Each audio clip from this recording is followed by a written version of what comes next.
Em nome do Pai, do Filho e do Espírito Santo. Amém. A paz a todos. Sejamos todos bem-vindos a mais uma publicação aqui no nosso canal. E no domingo de hoje, um domingo muito especial, pois no domingo de hoje nós celebramos o primeiro concílio ecumênico, o concílio realizado em Niceia. E este ano, sobretudo, comemoramos 1700 anos desde que os Santos Padres se reuniram em Niceia para defender a verdadeira fé que de uma vez por todas foi entregue aos santos e defender a Igreja e a fé de Nosso Senhor Jesus Cristo contra a primeira grande heresia que atacou a Igreja no primeiro milênio, o arianismo. Pois bem, nesta catequese de hoje, nós temos algumas lições importantes para cada um de nós aprendermos com os Santos Padres do Concílio de Niceia.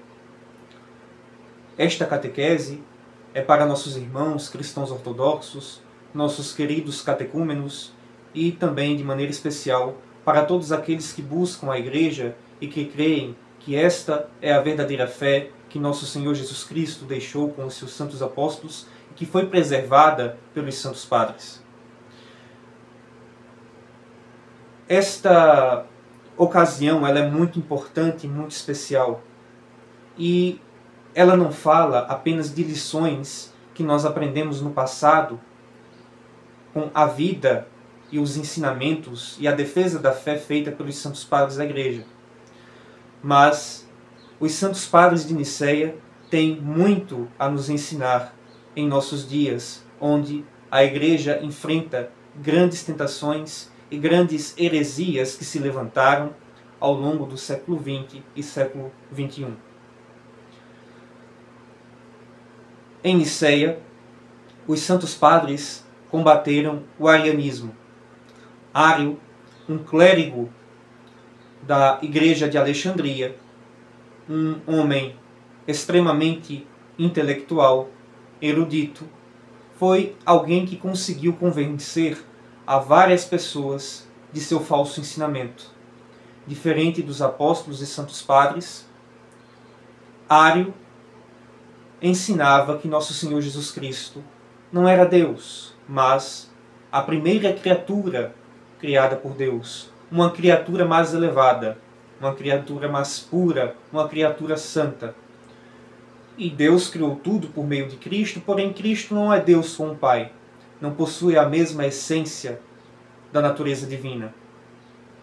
Então, Ário separava Deus Pai e de nosso Senhor Jesus Cristo, dizendo que Cristo era uma criatura. E isso traz graves consequências para não somente teológicas para a doutrina da Igreja, mas também práticas para a vida da Igreja. Pois, se Jesus não é Deus encarnado, se Cristo não é Deus com o Pai e o Espírito Santo, da mesma essência que o Pai e o Espírito Santo, se Cristo é apenas uma criatura, todo o significado, desde a encarnação até a ascensão de Nosso Senhor aos céus, é completamente esvaziado e destruído. O próprio dogma trinitário da Santíssima Trindade, que se revela na teofania, é completamente destruído, pois, se Cristo não é Deus, não existe uma Trindade. Se Cristo não é Deus, Cristo não uniu a natureza humana à natureza divina. Logo, a encarnação perde o seu sentido, até mesmo a morte de nosso Senhor Jesus Cristo na cruz. A sua gloriosa ressurreição e ascensão aos céus são completamente esvaziadas, pois, se Cristo não é Deus feito homem, o que significa o cristianismo? Apenas um aperfeiçoamento moral? Apenas uma moralidade, um conjunto de regras sobre certo e errado? O que é a morte de nosso Senhor Jesus Cristo e a sua ressurreição, se não é para a nossa deificação e para nos unir a Deus, a salvação não se torna apenas algo completamente legalista e jurídico? Pois bem, de maneira doutrinal, teológica e prática, o arianismo ele destrói completamente o cristianismo. E, além disso, se Cristo não é Deus, nós somos idólatras ao adorá-lo. A própria liturgia, a própria adoração, a própria vivência da fé da igreja é completamente desmontada. Os próprios sacramentos, os santos mistérios que foram instituídos por nosso Senhor Jesus Cristo, como a Eucaristia, o Santo Batismo, tudo é completamente aniquilado com o ensinamento de que Cristo não é Deus, não é verdadeiro Deus, mas apenas uma criatura elevada. E nós vemos que muitas seitas e muitas heresias que existem hoje continuam a pregar a mesma heresia antiga que foi pregada por Ário. E nós vemos que muito antes do concílio ser convocado, muito antes do arianismo se espalhar, o arianismo ele foi condenado primeiramente de maneira local pelo próprio bispo de Alexandria, chamado Pedro também, São Pedro de Alexandria, àquela altura bispo da igreja em Alexandria, primaz daquela sé apostólica, condenou Ário como um herege e condenou o seu falso ensinamento. Porém, algo que chama a atenção no arianismo é que ele sempre foi popular, e popular especialmente àqueles que gostavam, como hoje em dia, de negligenciar a Santa Igreja. E muitos, enquanto São Pedro estava preso, ainda sob a perseguição do Império Romano, São Pedro estava preso, e muitos se achegavam a ele para dizer para que ele perdoasse Ário, que Ário talvez houvesse mudado, ou que ele estava sendo rigoroso demais com Ário e seu falso ensinamento. Então, antes de qualquer coisa na prisão, São Pedro, ali perseguido pelo Império Romano na prisão, ele decide orar a Nosso Senhor Jesus Cristo para saber o que fazer. Eis que Nosso Senhor aparece diante de São Pedro na prisão, com as vestes completamente rasgadas, com a sua túnica rasgada. E logo que São Pedro questiona a Nosso Senhor, porque as vestes dele estavam rasgadas, Nosso Senhor diz a São Pedro: foi Ário, aquele maldito, que rasgou as minhas vestes. E nisso nós aprendemos que toda heresia, toda falsa doutrina, todo falso ensinamento que é pregado é uma maldição que destrói, como disse no início, não somente a fé, mas toda a vida prática da igreja. Pois bem, o arianismo foi crescendo e tomando proporções gigantes dentro do império.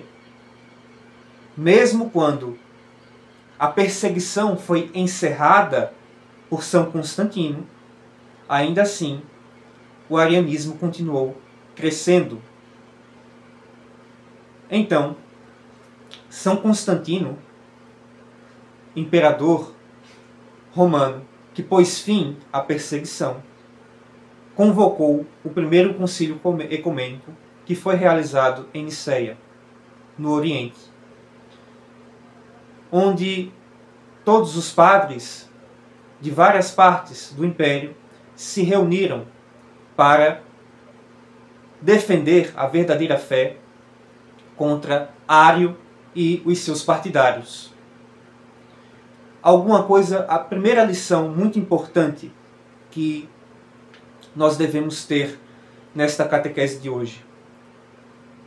Muitos que são sucessores dos arianos, que pregam heresias muito similares ao que Ário ensinava hoje em dia, costumam dizer que São Constantino, primeiro imperador cristão, foi quem fundou a igreja, que São Constantino ele perverteu a igreja, que ele paganizou a igreja, né? E nós vemos muitos, inclusive dentro do protestantismo, justamente dentro do protestantismo, existem correntes que ensinam um neo-arianismo e existem muitos autores e figuras do protestantismo e até mesmo figuras seculares, pessoas seculares, que dizem que Constantino fundou a igreja ou que Constantino adulterou a igreja com costumes pagãos. Pois bem, primeiramente, São Constantino não fundou igreja nenhuma. Se nós estudamos a história da igreja em seus primeiros séculos, o primeiro, o segundo e o terceiro século, quando a igreja era brutalmente perseguida pelo Império Romano, nós vemos que a igreja já existia. Já existiam os santos mistérios, a Santa Eucaristia, o Santo Batismo, já existiam os bispos, os presbíteros, os diáconos, a hierarquia instituída por nosso Senhor Jesus Cristo, todos os santos mistérios, todos os ensinamentos da igreja, a vida litúrgica da igreja já existia. Isso não surge com Constantino.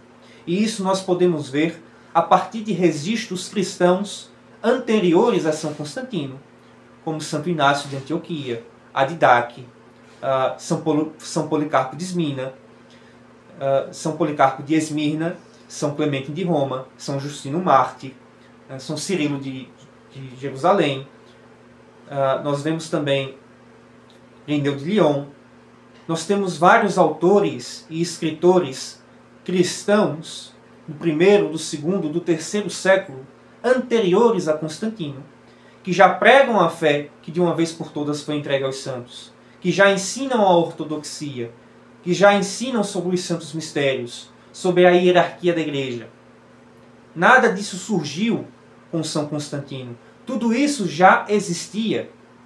E São Constantino, ele não se torna cristão para unificar o Império Romano, como muitos pensam, que ele simplesmente assumiu o cristianismo como uma vantagem política para ele mesmo. Porém, isso não tem nenhum sentido. Como é que uma fé brutalmente perseguida, onde a maioria das pessoas, até o tempo de Constantino, eram mártires, eram perseguidas, eram ridicularizadas. Isso nós vemos inclusive nas catacumbas, onde as pessoas eram ridicularizadas, perseguidas, torturadas por serem cristãs. Os cristãos não eram a maioria do império. Então não existia nenhuma vantagem política para Constantino em tornar o império cristão. E na ocasião de uma batalha, antes de ir para essa batalha, ele teve uma visão onde ele via a Santa Cruz no céu e era dito a ele que sobre aquele sinal ele venceria. E nós vemos que, de fato, sobre aquele sinal ele venceu. Não somente no sentido de vencer aquela batalha, mas o cristianismo venceu o paganismo. Primeiramente, São Constantino, ele pôs fim à perseguição contra os cristãos no Império Romano. Tornou-se catecúmeno na igreja e, diante da controvérsia do arianismo, Constantino não decretou aquilo que deveria ter sido feito. mas antes convocou os bispos da igreja para que os bispos da igreja mostrassem qual era a verdadeira fé. E alguns fatos importantes: muitos daqueles que chegavam no concílio, muitos bispos, traziam em seus corpos as marcas da tortura que sofreram sobre o Império Romano. O cristianismo tinha acabado de ganhar a liberdade. A perseguição tinha acabado de se encerrar.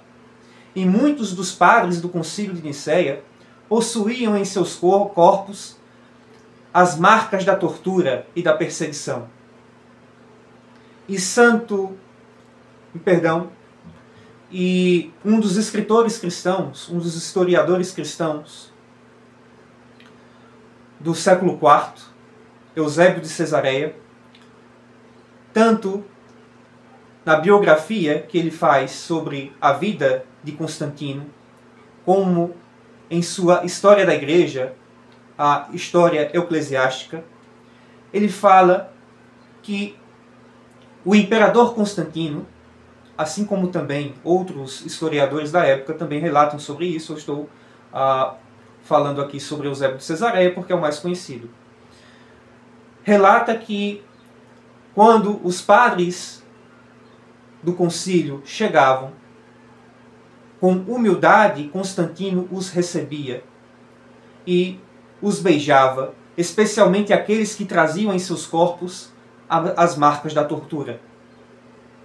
Também é relatado que no trono imperial, no trono de ouro, que foi colocado para o imperador, Constantino não se sentou. Antes, mandou que colocasse o livro dos evangelhos, simbolizando assim que Cristo é o governante e o rei, a cabeça da igreja. E São Constantino não sentou no trono imperial durante o concílio, mas no trono imperial ficou o Santo Evangelho. E esses fatos históricos, muito bem documentados, nos mostram que Constantino não foi fundador da igreja. E muito menos ele usou a igreja politicamente ou fez com que a igreja seguisse a sua vontade. Mas mostram que Constantino teve uma atitude de reverência e de humildade, reconhecendo a autoridade dos santos padres. Foram os santos padres da igreja que condenaram o arianismo. Não foi Constantino. Constantino não tinha autoridade teológica para dizer que o arianismo era heresia e que a verdadeira fé era a fé dos padres de Nicéia. E a autoridade do concílio era a autoridade dos padres da igreja, dos bispos da igreja, e não de Constantino, que muito humildemente e reverentemente deu esta autoridade aos bispos da igreja. Não se comportou ali como um regente da sua vontade, mas como, de fato, um catecúmeno, alguém que é um servo obediente da igreja, um protetor do cristianismo e não um criador do cristianismo.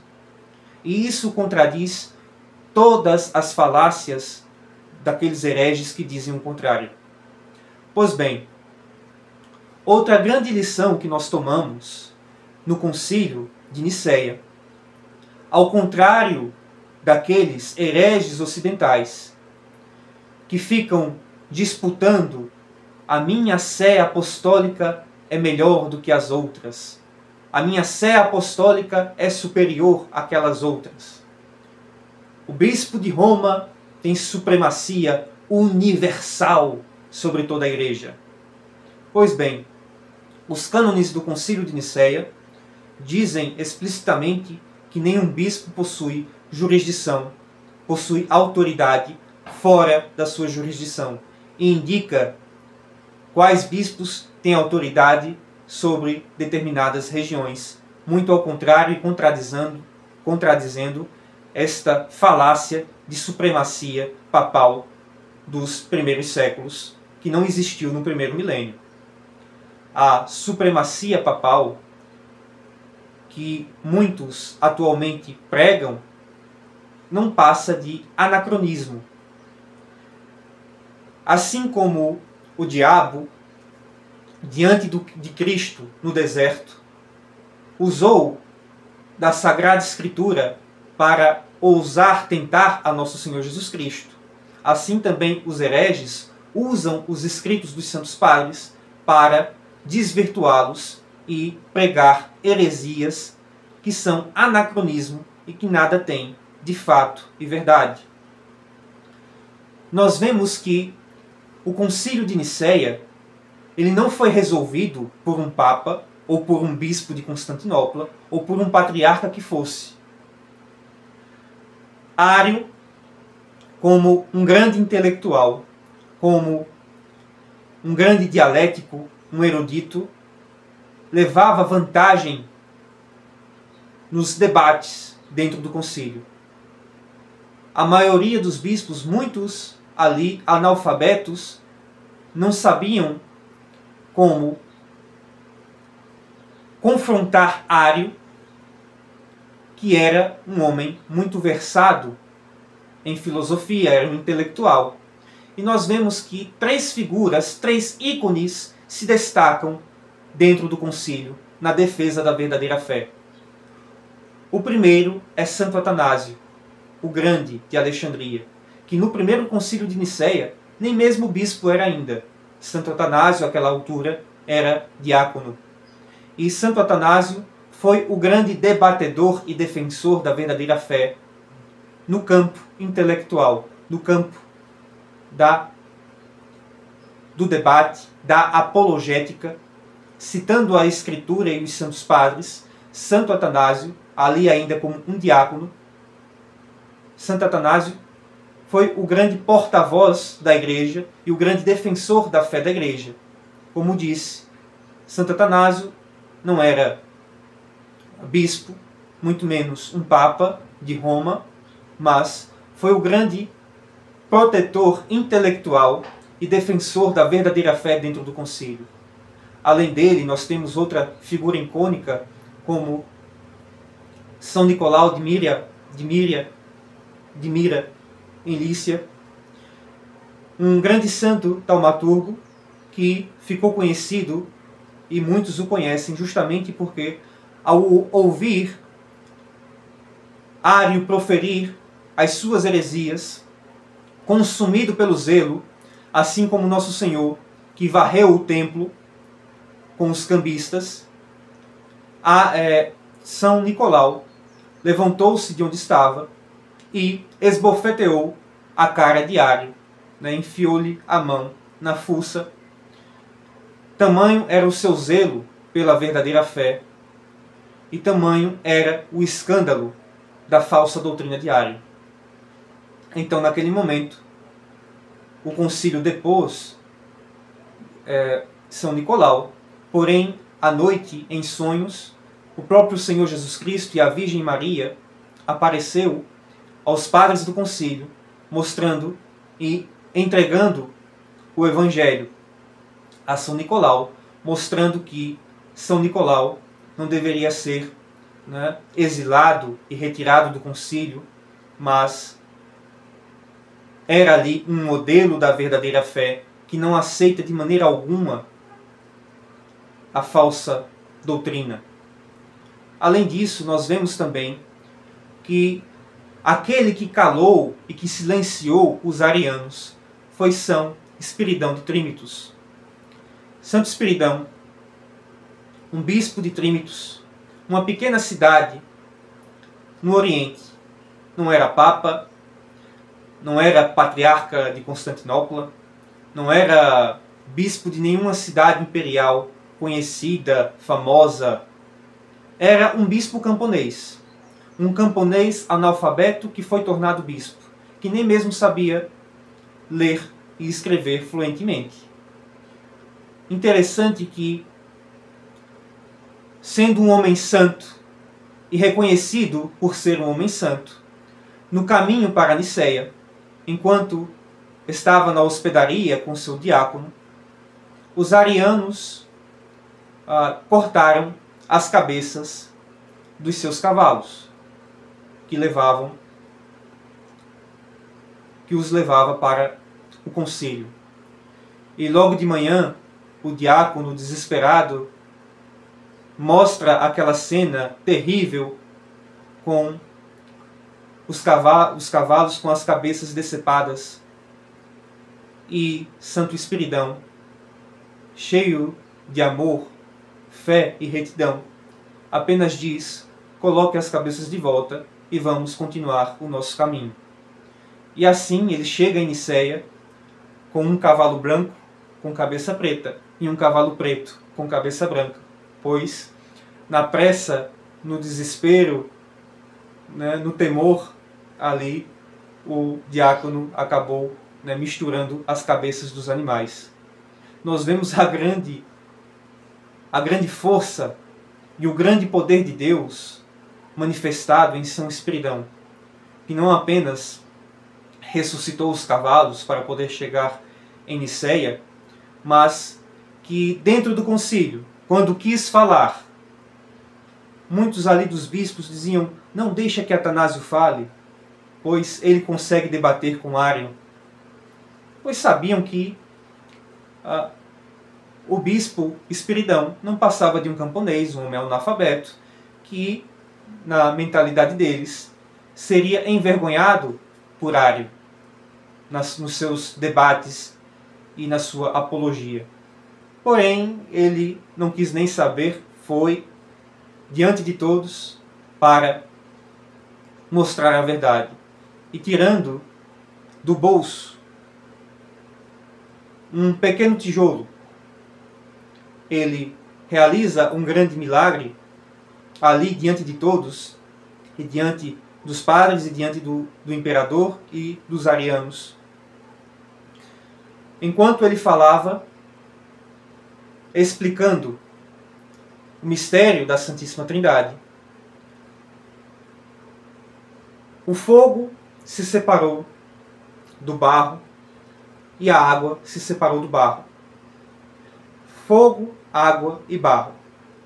E assim ele explicou que assim como aquele tijolo, aquela telha que ele segurava, era feita de 3 elementos diferentes, né? O fogo, a água e o barro. Da mesma maneira, Deus, Pai, Filho e Espírito Santo são 3 pessoas diferentes, mas o mesmo Deus. E daquela forma, Santo Espiridão foi aquele grande bispo que, mesmo analfabeto, mesmo sem ser um papa ou um patriarca importante, mas um grande santo e farol da verdadeira ortodoxia, foi aquele que silenciou e que acabou com toda a questão. Nós vemos que a derrota do arianismo, ela é marcada pela graça de Deus através dos santos padres da Igreja. Outra questão importante é que, mesmo quando o Santo Concílio condenou o arianismo e teve o apoio do imperador Constantino, promulgando para o povo cristão as decisões do concílio, ainda assim, por muitos anos, o arianismo sobreviveu em largas partes do império. Santo Atanásio, que fora diácono no primeiro concílio de Nicéia, tornou-se o patriarca de Alexandria, tornou-se bispo e, em sua região, rompeu comunhão com vários e vários. Surgiu-se até a expressão Atanásio contra o mundo. Santo Atanásio o Grande foi exilado 5 vezes por imperadores que eram adeptos e simpatizantes do arianismo. E Santo Atanásio, em sua região, muitas vezes se via sozinho, como o único bispo ortodoxo, onde, na sua região, a maioria dos bispos estavam contaminados com o arianismo.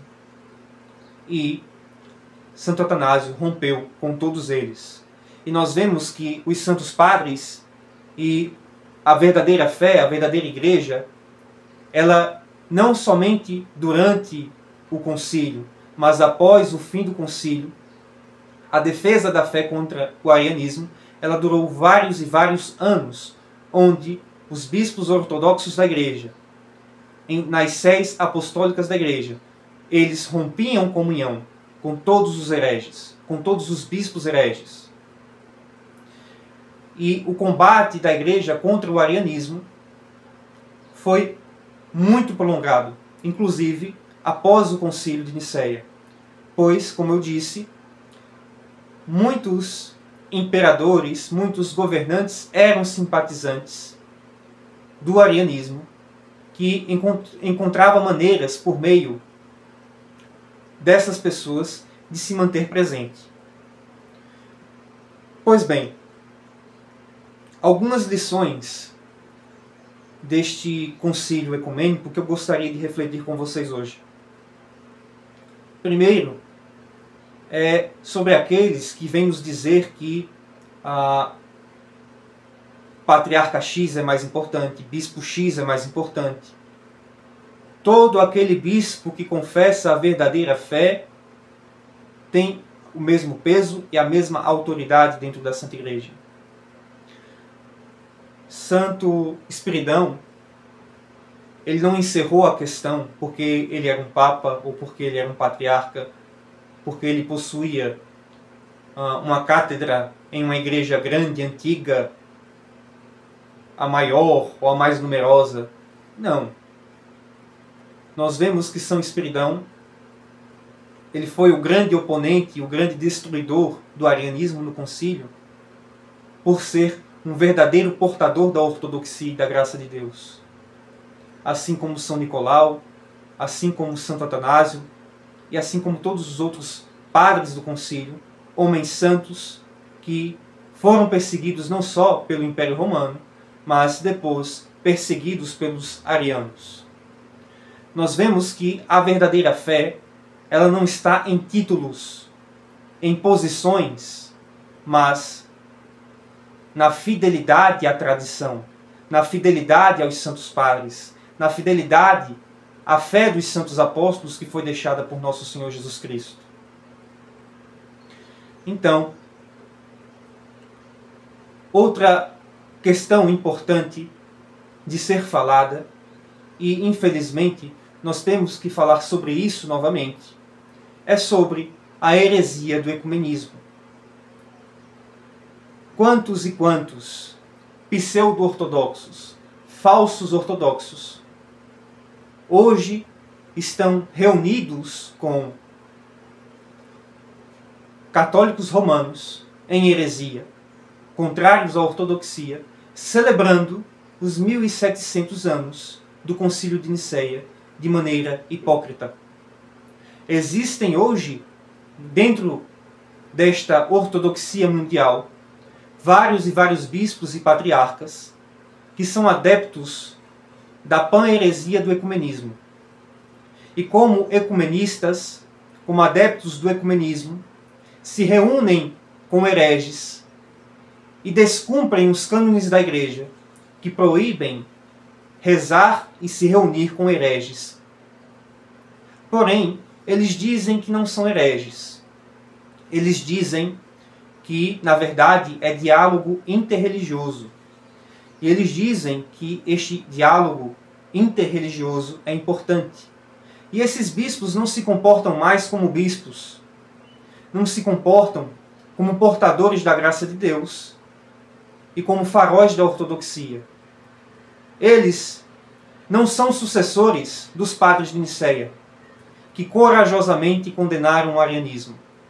Diferente dos padres de Nicéia, diferente de todos os santos padres, de todos os templos da Santa Igreja em sua ortodoxia, eles fazem amizade e não se comportam como bispos, mas como diplomatas. Se comportam como políticos, levando a fé com política. O verdadeiro diálogo interreligioso com aqueles que estão fora da igreja não é se reunindo em grupos como o Concílio Mundial de Igrejas, que reúne hereges e pagãos, não é se reunindo em encontros de oração comum, não é trocando lisonjeios e notinhas sinodais. O verdadeiro diálogo interreligioso é o chamado ao arrependimento. Os santos padres sempre chamaram os hereges ao arrependimento e à conversão à verdadeira fé. E esta foi a posição da Igreja Ortodoxa e de todos os patriarcados e sedes patriarcais até o século XX. Porém, chegou a determinado ponto onde determinados patriarcados e patriarcas decidiram parar com esta pregação de arrependimento e de conversão e passaram a se comportar como políticos, como diplomatas. E como políticos e diplomatas, não existe mais a pregação do arrependimento. Dizem eles, nós não devemos focar nos pontos que nos separam, mas nos pontos que nos unem. O importante é o amor, o importante é a solidariedade e coisas e tal. O que diriam os santos padres do Concílio de Nicéia a estes hereges ecumenistas de hoje? Nós vemos que o rei Saul, o rei escolhido e ungido por Deus, perdeu o seu trono para o santo rei e profeta Davi, pois foi infiel a Deus, caiu da graça de Deus. Nós vemos também que Lúcifer, um dos principais, ou talvez um principal anjo no céu, se rebelou contra Deus e caiu da graça de Deus. Nós vemos que o bispo de Roma, o primeiro entre os iguais, a cabeça do colégio episcopal da igreja, aquele que presidia o colégio episcopal, não a igreja, mas o colégio episcopal, este caiu da graça de Deus através das heresias. E nós vemos que, infelizmente, patriarcas ortodoxos caíram da graça de Deus pela heresia. A graça de Deus não é um direito adquirido. Nós vemos que muitos desses pseudos ortodoxos de hoje em dia, de determinados patriarcados, se comportam exatamente como se comportavam os fariseus da época de Nosso Senhor Jesus Cristo. Os fariseus que diziam, nós somos filhos de Abraão, como se ser judeu fosse tudo o que bastasse. A pregação de Cristo para eles era um grande escândalo, uma grande ofensa, pois eles se consideravam uma raça acima de todas as raças, sem necessidade de salvação. Para eles, a salvação e a graça era uma propriedade deles, que lhes pertencia. Como muitos gostavam de dizer, nós somos filhos de Abraão. E assim, muitos falsos ortodoxos de hoje, da mesma maneira, repete, nós somos ortodoxos porque nós somos de tal patriarcado, porque nosso patriarca é X, porque nosso bispo é Y, porque meu patriarcado é tal. Como se ortodoxia fosse um direito adquirido.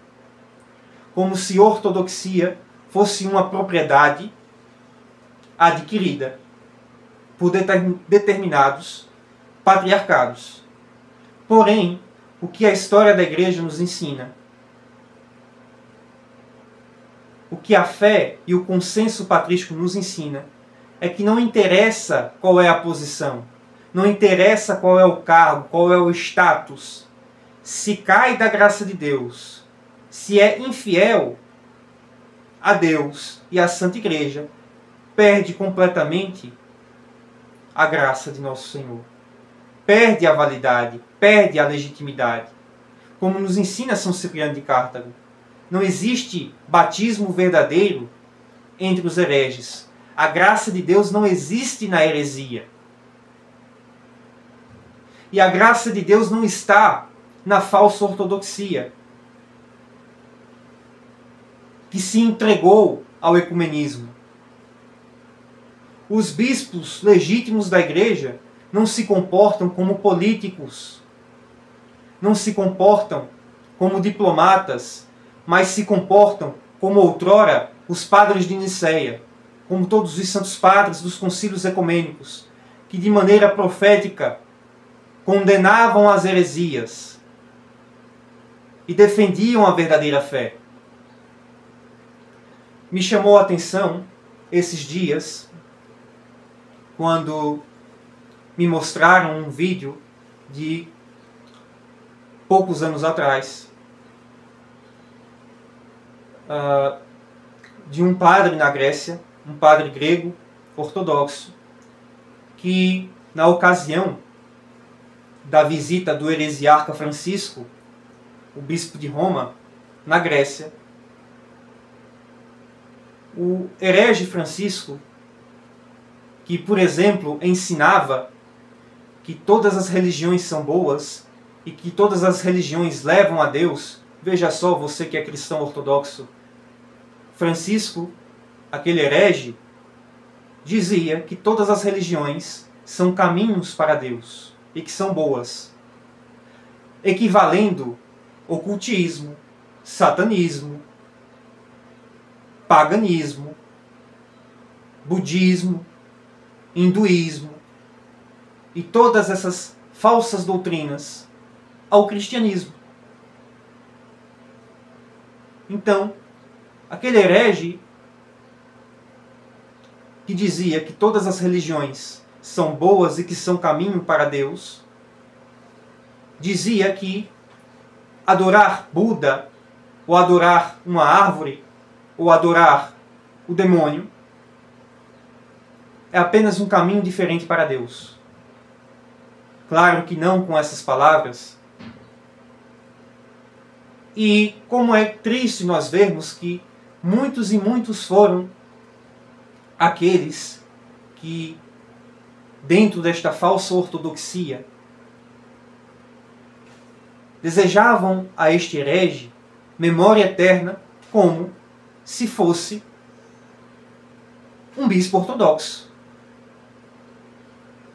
Claro, como eu publiquei aqui no canal até um vídeo falando sobre isso, nós não desejamos o mal e a condenação de ninguém. Inclusive não desejamos a condenação dos hereges. Nós devemos rezar para que Deus tenha misericórdia e que Deus conceda arrependimento aos hereges em sua vida. E que Deus tenha piedade de suas almas na morte. Porém, nós não proferimos sobre aqueles que morreram na heresia aquilo que nós proferimos àqueles que foram ortodoxos, como memória eterna. Assim como também nós não saudamos este novo bispo de Roma, este novo papa, com títulos que só cabem a bispos ortodoxos legítimos. E quantos foram aqueles que correram para soltar as suas notinhas de apoio e de felicitação, dizendo até mesmo axios ao novo herege de Roma. E voltando, qual é a verdadeira postura ortodoxa? Me mostraram um vídeo e me falaram sobre um vídeo onde, nesta ocasião, onde o Francisco visitou a Grécia e foi acolhido e recebido com honras por políticos gregos e bispos dessa pseudo-ortodoxia, enquanto isso, um padre ortodoxo estava do lado de fora e enquanto o herege passava, gritava: Papa, você é um herege, arrependa-se, volte para a verdadeira igreja. Papa, você é um herege, arrependa-se. E enquanto o Papa era recebido com honras pelos bispos ecumenistas e pelos políticos, aquele padre, um ancião, foi arrastado pela polícia como se fosse um criminoso, apenas por dizer a verdade a qual todos os cristãos ortodoxos legítimos acreditam. E este é o diálogo interreligioso verdadeiro. E este é o diálogo que todos os verdadeiros bispos ortodoxos no mundo professam, que é o de chamar os pecadores e os hereges ao arrependimento, e não de confraternizar com eles, como se eles fossem iguais aos bispos ortodoxos. E este vídeo, esta catequese, é justamente para nossos irmãos cristãos ortodoxos, para relembrarem isso, para que nossos catecúmenos saibam qual é a verdade, e para que os buscadores da verdadeira fé saibam onde estão entrando. Pois o amor e a caridade não está em se unir com aquilo que é herético, mas está em se opor ao que é heresia. Não com ódio, mas com amor pela verdade, chamando aqueles que estão na heresia ao arrependimento. O interessante é que existem fontes dentro do catolicismo romano. O catolicismo romano, oficialmente, condenou a maçonaria. Porém, existem fontes do catolicismo romano que dizem que a maçonaria ela esteve completamente envolvida, por exemplo, com o Vaticano II. E que existiram papas como João XXIII e Paulo VI, que tinham envolvimento forte com a maçonaria. Dá para confirmar isso? Dá para dizer que é verdade? Não sei. Existem fontes que dizem isso. E também existem fontes ortodoxas que nos dizem que patriarcas de Constantinopla, como Anetágoras, também eram envolvidos profundamente com a maçonaria. Dá para comprovar isso? Não sei. Mas o interessante é que até o século XX, a ortodoxia convidava o papado ao arrependimento. Porém, possíveis maçons, um patriarca ortodoxo, Anetágoras, e Paulo VI, esses possíveis maçons, eles poram fim aos anátemas. E eles se reuniram e eles iniciaram um grande movimento ecumenista que reúne várias heresias e que reúne pagãos. E nós sabemos que o sincretismo religioso, que o ecumenismo interreligioso, ele é muito forte dentro da maçonaria. Se não é possível comprovar com documento, como muitos pedem, que esses bispos eram membros da maçonaria e que as atividades dele pelo ecumenismo é uma atividade maçônica, não é interessante ver que justamente aqueles que são ditos como maçons praticam exatamente aquilo que a maçonaria prega, de ecumenismo interreligioso, de sincretismo interreligioso. A maçonaria que não tem presença apenas dentro do episcopado papal ou do episcopado da falsa ortodoxia, mas dentro do protestantismo e de muitas outras falsas religiões.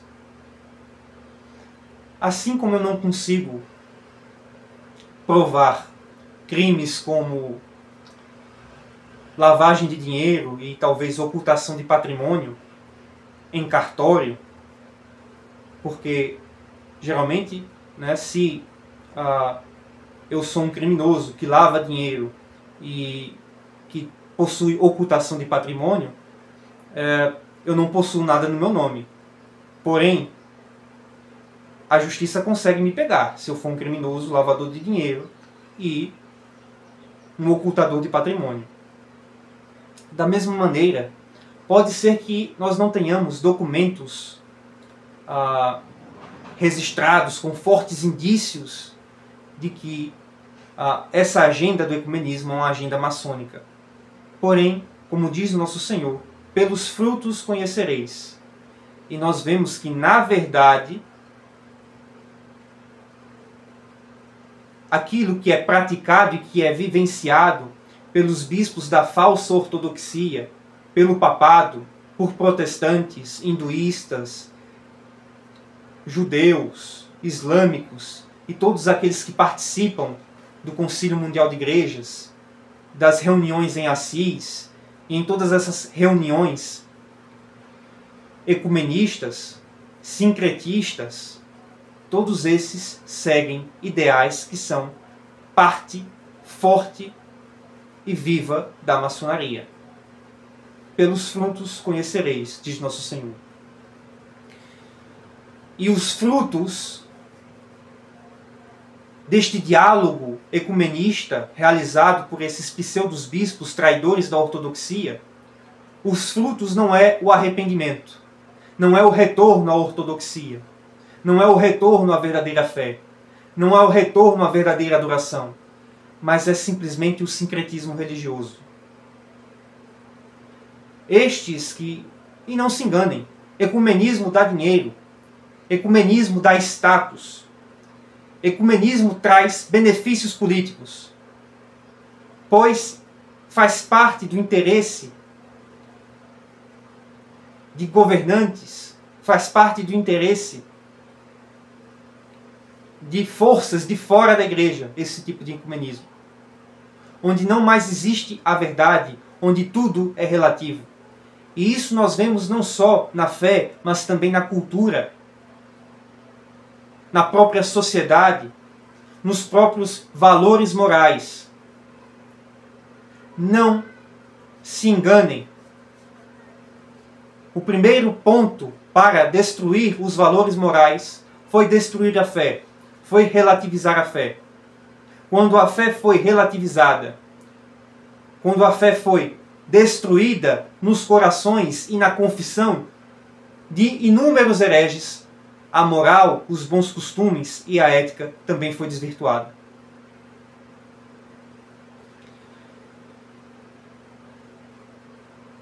A lição para este grande domingo de hoje, para a comemoração dos 1700 anos do Concílio de Nicéia, não é esta lição dos hipócritas da falsa ortodoxia, que não trazem o arrependimento, que não colhem frutos de arrependimento do seu diálogo político, mas que apenas conseguem vantagens para si mesmos, status para si mesmos.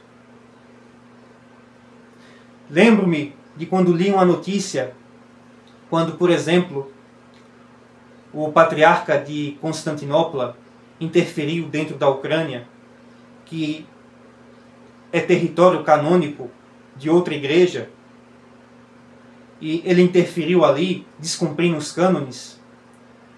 Um dos patriarcas que falou o contrário àquela interferência foi o patriarca de Alexandria. Porém, estranhamente, não sei o que aconteceu, depois de receber a visita de um político grego, ele mudou de opinião. Pois bem, nós vemos que esses bispos da falsa ortodoxia, estes traidores da verdadeira fé, eles seguem tendências, seguem ideologias e seguem autoridades que estão fora da igreja e que não fazem parte da igreja. Esses são hipócritas. Esses que acham que a ortodoxia é um direito adquirido, que a ortodoxia está nos títulos e nas posições. A ortodoxia, como nos mostra os padres do Concílio de Nicéia, está na preservação da verdadeira fé. E como nos mostra a vida do próprio santo grande, o grande santo Atanásio de Alexandria. A ortodoxia não está em uma maioria apóstata, como testemunha o próprio São Marcos de Éfeso. A ortodoxia não está em uma maioria que apostata e que trai a igreja, mas a ortodoxia está em todos aqueles que fielmente preservam a fé da igreja, sem mancha, sem mácula, sem concessões, sem adulterações e sem subtrações da fé verdadeira. A fé ortodoxa, a igreja ortodoxa, está presente em todos os sínodos e bispos ortodoxos legítimos que hoje não se curvam ao ecumenismo, que não se comportam como políticos e diplomatas, mas que se comportam como verdadeiros arautos da ortodoxia, como os bispos legítimos, como outrora Santo Espiridão, São Nicolau, Santo Atanásio, que nem mesmo sob a tortura e sob o exílio negaram a verdadeira fé. Eles não se curvaram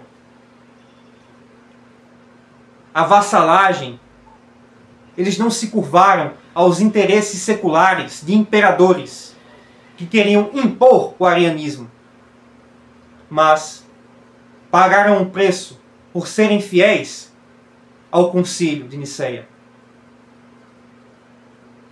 E hoje nós vemos, tristemente, falsos ortodoxos que, como fariseus de outrora,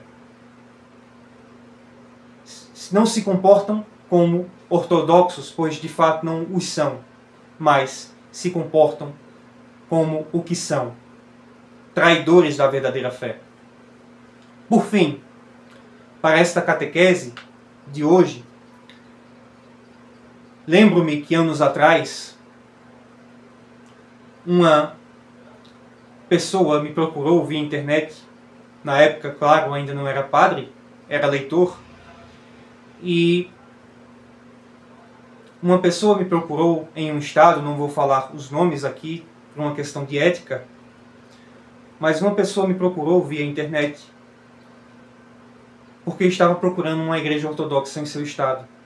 E eu recomendei a ele a igreja onde ele poderia encontrar a ortodoxia. Antes de ele ir a esta igreja, ele tinha passado por uma falsa igreja ortodoxa que se dizia ortodoxa, que se diz ortodoxa na verdade, mas que prega heresias, né? E ele comentou comigo: olha, eu fui nessa igreja que me disse que é ortodoxa, porém eu achei muito estranho, porque fala de umas coisas muito diferentes daquilo que eu tenho visto aí quando você faz vídeos ou quando eu vejo outros sacerdotes falando. Eu disse: não, eu esclareci, essa igreja aí ela utiliza o título de ortodoxa, pode ter validade no cartório onde se registrou, mas né, não faz parte da igreja ortodoxa, tá bom? E então fui atrás de contatos e fui descobrir onde é que tinha uma igreja ortodoxa na região dele. E aí descobri uma missão ligada a determinados patriarcados nesse estado e indiquei, consegui o contato e indiquei que ele fosse: olha, é ligado a bispo tal, a patriarcado tal, a fulano tal, vá lá, porque é uma igreja ortodoxa legítima, você vai encontrar o que você procura. Depois, ele me mandou uma mensagem muito triste, pois disse que na reunião desta missão onde ele estava, não encontrou, de fato, aqui eu vou falar nas minhas palavras, não encontrou ortodoxos, encontrou pessoas fumando e falando, por exemplo, que Deus é o mesmo em todas as religiões, que o importante é ser bom, o importante é o amor, não sei o que lá. Esse tipo de pregação ecumenista ao estilo de Francisco, que eu comentei. E ele ficou muito triste. E eu fiquei completamente espantado. Como é que tal igreja permite tais pessoas pregando certo tipo de coisa? E eu perguntei, vocês não rezaram nenhum ofício? Vocês não rezaram, não fizeram nenhuma catequese? Foi só para falar esse tipo de bobagem? De fato, foi só para falar aquele tipo de bobagem. Mas o interessante é que esses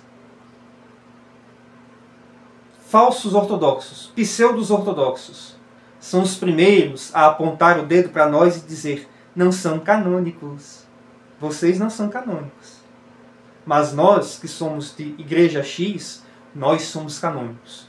Pois, afinal de contas, para esses fariseus, a ortodoxia não é uma vida ortodoxa, não é uma igreja ortodoxa. É um direito adquirido, é um título, é um fã-clube, ao qual eles têm a carteirinha, porque eles fazem parte de igreja tal que está ligada a bispo tal. Hipócritas, filhos de seu pai, este pai da mentira, este pai do ecumenismo. Pois para eles a ortodoxia não está nas igrejas ortodoxas que não se renderam ao ecumenismo, que se negam ao ecumenismo. Para eles, a ortodoxia está nos títulos, no direito adquirido, no fã-clube. Pois bem, a lição dos Santos Padres, o ensino dos Santos Padres da Igreja, não é este. A ortodoxia não está em títulos, não está em posições.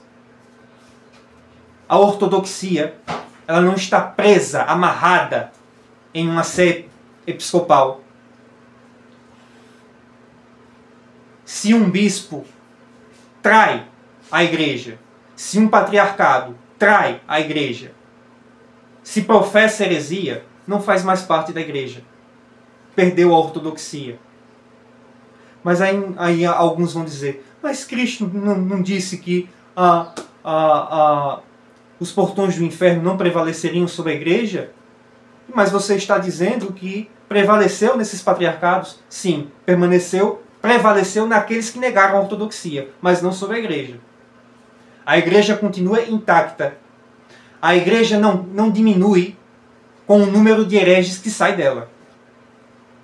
A igreja não diminui de tamanho quando o patriarcado A ou patriarcado B cai e apostata na heresia, no ecumenismo. A igreja é o corpo de Cristo. E enquanto houver na terra, nem que seja um único bispo verdadeiro, com sucessão apostólica legítima, que professa a verdadeira fé, a canonicidade da igreja, toda a igreja una, santa, católica e apostólica, em sua ortodoxia, está preservada ali naquele bispo. Claro, hoje não temos um único bispo real e verdadeiro. Nós temos muitos sínodos ortodoxos que são legítimos, que são verdadeiros, que não professam a heresia, que não fazem parte do ecumenismo.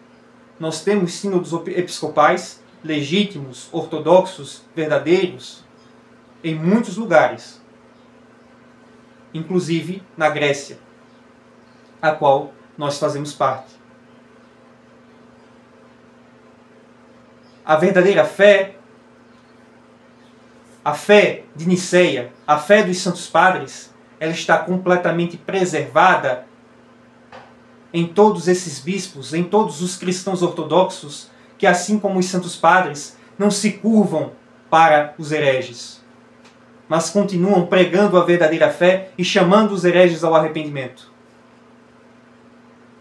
Pois bem, essas são algumas das lições que eu gostaria de dar neste catecismo de hoje, para nossos queridos irmãos cristãos ortodoxos que nos acompanham, para nossos queridos catecúmenos e especialmente também para os buscadores da ortodoxia. Pois bem, espero que aquilo que foi exposto e conversado aqui com vocês seja importante para que aqueles que buscam estar na verdadeira fé, na verdadeira igreja, saibam diferenciar o que é verdadeira e real ortodoxia da falsa ortodoxia, que se esconde atrás de títulos e atrás de status, farisaicos e hipócritas. Pois bem, glória ao Pai, ao Filho e ao Espírito Santo, agora e sempre, pelos séculos dos séculos. Kyrie eleison, Kyrie eleison, Kyrie eleison.